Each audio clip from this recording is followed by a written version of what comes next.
What's going on, guys? Welcome back to 100% Chelsea and welcome to your player ratings of Malmo 1, Chelsea 2 in the Europa League, with Barkley and Giroud both being the scorers for Chelsea Football Club in the first leg of the tie in the round of 32. But obviously Arsenal lost yesterday for anyone who's interested, because they were ripping the shit out of us for losing 6-0, but they went and lost 1-0 to, let's be honest, a Farmers team, which we beat 4-0, I think. Didn't we? Yeah, it was 4-0. Yeah, she got a hat-trick, didn't he? And we beat them well, away from home as well. So away completely, mate. Yeah, mate.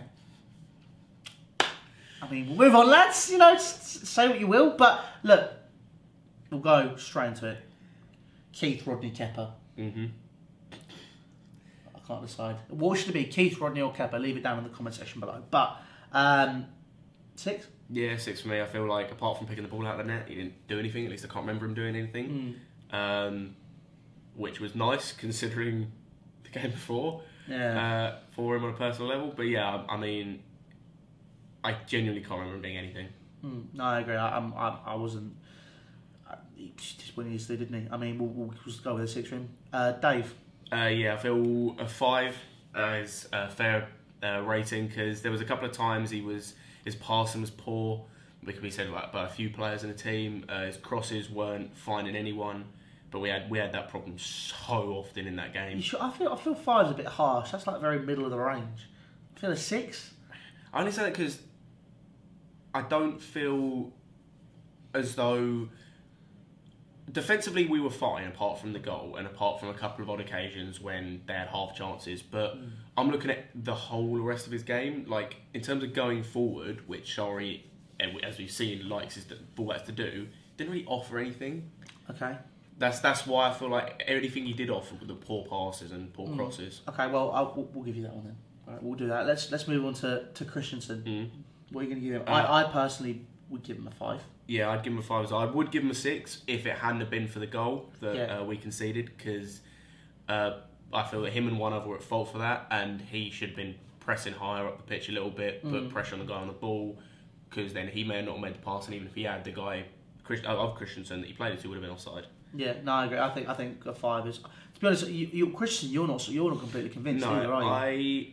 I understand that he can get better, and I feel he will get better, but the main thing for me with Christensen, why I think we should maybe sell him in the summer, is because the money we'll get for him, and we've got replacements in the likes of Zuma, who can come back, and Tomori if Sarri is willing to play him. Should Sarri be here at the end of the season, and there are other positions we need to strengthen a lot more for this system, should this system carry on to work. But I mean, he's a ball playing centre half. He's only 22 years old. I don't think we should sell him. I think maybe another stint out on loan just for his confidence. I think maybe might be something worth considering. That's my opinion anyway. But I don't think we should sell him. I think he's proven last season that he was fully capable of playing in the Premier League. He's a solid centre half. He just doesn't have the confidence at the minute. The words should go out on loan always scare me when it comes to Chelsea, because it can end in a Piazon who's in his 6th loan spell since he was at us. Yeah, I mean, God knows. I mean, that's my opinion anyway. But that's fair. We'll move to David Luiz. For me, I'm going to give him a 6. This is similar to Christensen in terms of I would have given Christian a 6. It's just because there was nothing that he did particularly wrong, and we were solid defensively until the goal at the end. Yeah, I agree, and I think he did his job well. Yeah. I mean, a 5 I think is middle of the range. A 6 is solid. Did a decent job. I mean, it wasn't the most amazing performances, but let's move on. Emerson. Again, pretty much exactly the same as Dave. I'm going to give him a 5 just because defensively, as I said, we were solid up until the goal, and just going forward, it's a bit slow. Crosses sometimes weren't going there. We're always in towards the penalty spot, and no one was at the penalty spot. And sometimes that was down to there was one where Hazard was on the edge of the box, and he probably should have been in the box. Yeah. But most of the time, it's because people making runs to the front post and the back post, and they just weren't finding them. Yeah, I mean, I think and again, Emerson unremarkable. I think, to be honest, no one was really that remarkable. He got the job done, and that's all it is for me. Didn't really stand out. I thought he played well. I personally give him a 6. I think he's really pushing Marcus Alonso for that spot. That's fair. Yeah, I think that's my opinion anyway. So 5, 6. Yeah, I'll give you the 6. You gave me the 5 for Dave. All right, cool. We'll move on then. Mateo Kovacic. I'm gonna give it a 6 just because again he was. Actually, no, I'm giving him 5 because I would give him a 6. I'll give him a 7. for me, he was at fault. He was the other person at fault for the goal. Where if he was keeping up with his man and he was goal side, then he wouldn't have been. Then the goal wouldn't have happened. Yeah, but for the same token, he shouldn't have been the deepest man. And based on the rest of his game, I thought his distribution was good. I thought he was solid, and I thought when he had to move into where Jorginho was, that reduced position, he was a lot more of a viable option for me than Jorginho is. I feel he was more solid just in general. His tackling, his physicality, just everything. He was much more of a presence. I thought he was quite a big. I'd personally give him a 7 because I think we have been very harsh in these ratings, to be honest as well. Do you? Yeah, I do. Yeah, That's fair.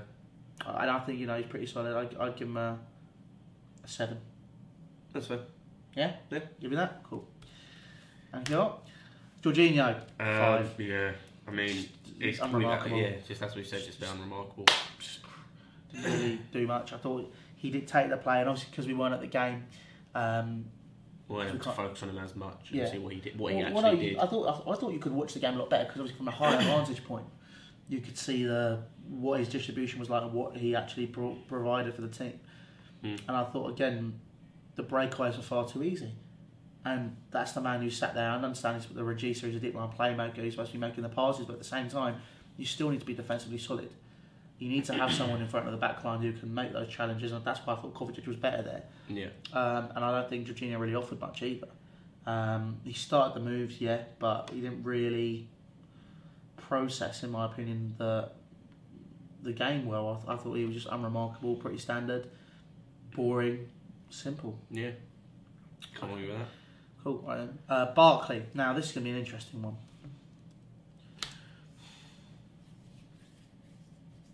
What are you giving us, Barkley? I'm going to give him a 6.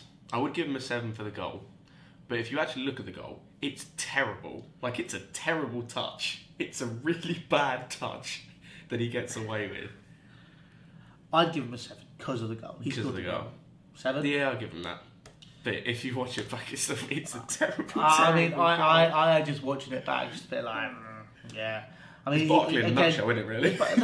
His game management was poor again. I thought he did a solid job, but again, he was losing the ball quite a lot. The one thing that's good, we've said it a few times, that's good for Barkley that we're seeing is shooting. But the problem is he was shooting when he had someone literally a couple of feet in front of him and it was hitting him every time. Yeah, or it was going over the ball. I mean, yeah, that's our 2 cents in it. I thought Ross Barkley was decent, but wasn't spectacular. Again, Pedro.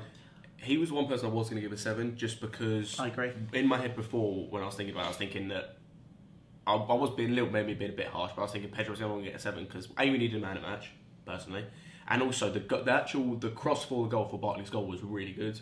Yeah. It was put in a really good area, and apart from that, there wasn't too much else, but he was still quite solid. Yeah, I agree. I think Pedro's.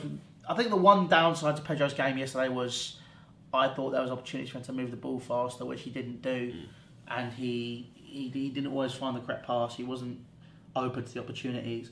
I personally think that 7's fair for Pedro. I thought he was one of our more prominent players as well. We'll move on. Yep. And I know you're saying man of the match for you. Pedro, my man of the match for Giroud. If you're going to give it to anybody, I'm going to give Giroud a 7 as well. Yep. I think his link-up play was good. Yeah.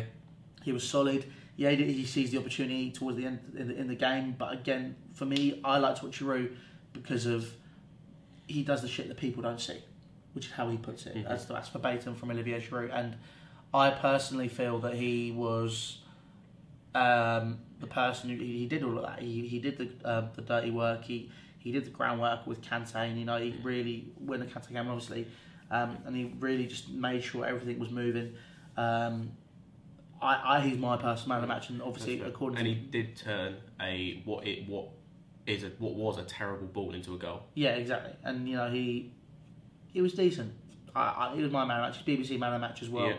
I personally would give it to him. I mean, I know some people may disagree because they don't like Giroud and he don't feel he did a lot. But again, when people talk about Jorginho and watching what he does in terms of the stuff you don't see. Yeah, in terms of what his role is, it's a similar thing with Giroud. Yeah, he probably should score more goals, but he does link up the play in a way that Sarri likes. Yeah, but this is the thing. I think for me, I am more of an admirer of defensive stuff and the. I like to obviously goals and assists and everything. They're great, but I prefer the assists to the goals. Yeah. I prefer the dirty works, the beautiful football.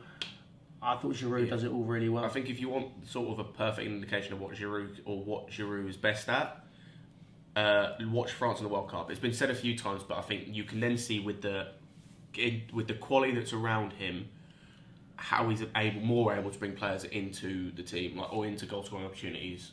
Like, for example, I've said it a couple of times, but the own goal against Australia that he played, it was a 1-2 between him and Pogba and ended up as an own goal by one of the Australia players. And there was a couple of other times in other games where he just brings players in, and you can see that's why Deschamps plays him. Yeah. He's got a multitude of options. He plays Griezmann out of position for him. He doesn't bring Fekir in, who could play at the 10, so Griezmann can push up.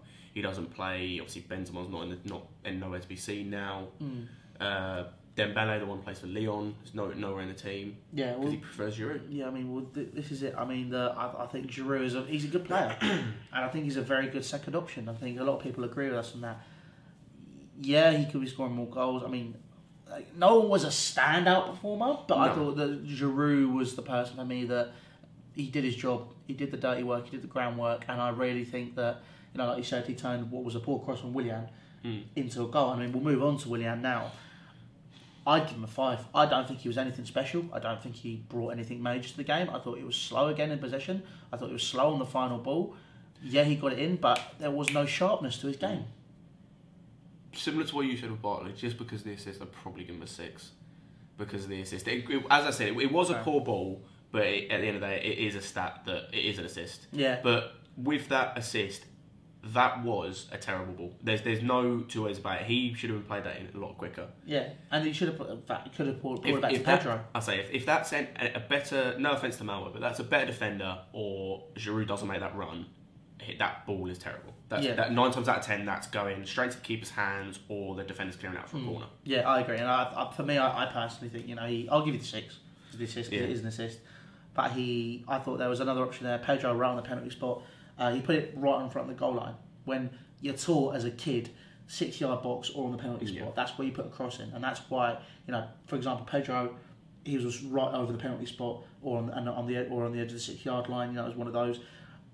Willian's, like you said, if Giroud wasn't there, it's not going in. But I'll give you the 6 for that. But we'll move on to substitutes. Kante. 6 for me. The two of them would get the same rating for me, just because they. I mean, I said it before the game. 70 minutes, they'd come on.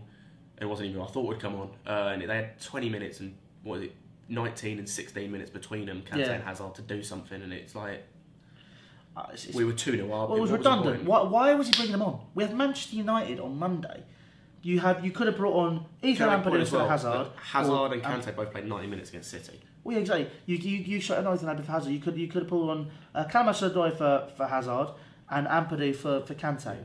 Quite easily, and I think Ampadu would have been a better option. I'm not saying Kante wasn't good. Obviously, he's in Kante. He's amazing. Do you know what you even could have done? What I've just seen? You could have put Emerson at left wing, Azpir at left back, and Zappacosta at right back. A bit more solid defensively.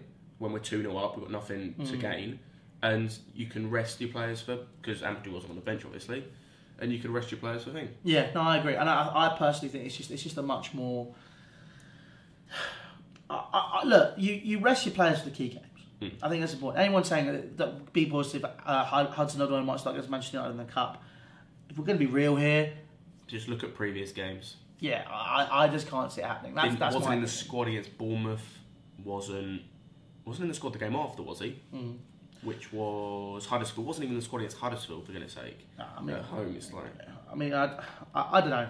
I don't know, but I mean, speaking of Cho, we'll give him a 5 because he got 5 minutes. I wasn't going to give him a rating just because he got 5-6 minutes. Like you can't judge someone on 5-6 minutes of work. No, and it's the fact that has to change. If Sarri really is confident in Callum Hudson-Odoi, he should utilise him as an option. That is the fact. That is it, in my opinion. And he's clearly not. And if the board have made him stay, then look, he's not going to sign a deal if he's not playing. If you want to keep hold of a player like that who's a prodigy, who's potential, sign a deal, play him. It is as simple as that. And if you're not going to do that, you're wasting everyone's time. His and everyone else's. He's seen what Reece Nelson's done. He's seen what Jadon Sancho's done. Do you think he's not going to follow suit if the option's there? It's just people are believing him to play football, and he's not being given the opportunity at Chelsea. I mean, call me reactionary again, call me ridiculous, but the fact remains, he just wants to play football. Give him the opportunity. That's the biggest thing for me, is that everyone, or some people we know, looked at the situation as, he's handing a transfer request, he's downing tools and whatnot. If you actually look at his reasoning and what he said, the only reason he's doing that is because he wants to play football. It's not about the money for him. It's not about anything else. Because if you look, we offered him, what was it, 80k a week? Yeah. And he turned it down because he wasn't getting game time, just because he wants to play football. That's all it is. And he wasn't even downing tools. He's still training. No, exactly. He's still giving everything. I personally think he just needs to be given the opportunity. And, I think the fact remains that, we're not sure if we're going to get that. But, anyway, that's our player range. We'll run through it one more time. Kepa got a 6, Aspilicueta 5, Christensen 5, Luiz 6, Emerson 6, Kovacic 7, Jorginho 5, Barkley 7, Pedro 7, Giroud 7, Willian 6, Kante 6, Hazard 6, and Callum Hudson-Odoi gets a 5 because you can't judge someone over 5 minutes. It's kind of a case of 5, just middle of the range. Meh. But, obviously, if you disagree with anything we said in this video, let us know down in the comment section below. Make sure to subscribe to 100% Chelsea. All social media links down in the description: Facebook, Snapchat, Twitter, and Instagram. Obviously, also make sure that you follow Scott's socials and follow my socials. And we will be back tomorrow for the Manchester United preview. Obviously, Lawrence is putting his out early tomorrow morning. We're going to be doing a live preview from 12. Sorry, not 7. What am I talking about? I can't speak today. We're going to be doing a live preview from 12 p.m. tomorrow, so make sure you tune in for that. And obviously, put your comments and stuff down below. But other than that, guys, I've been Louis, that's been Scott, and we'll see you later. Ta-ra.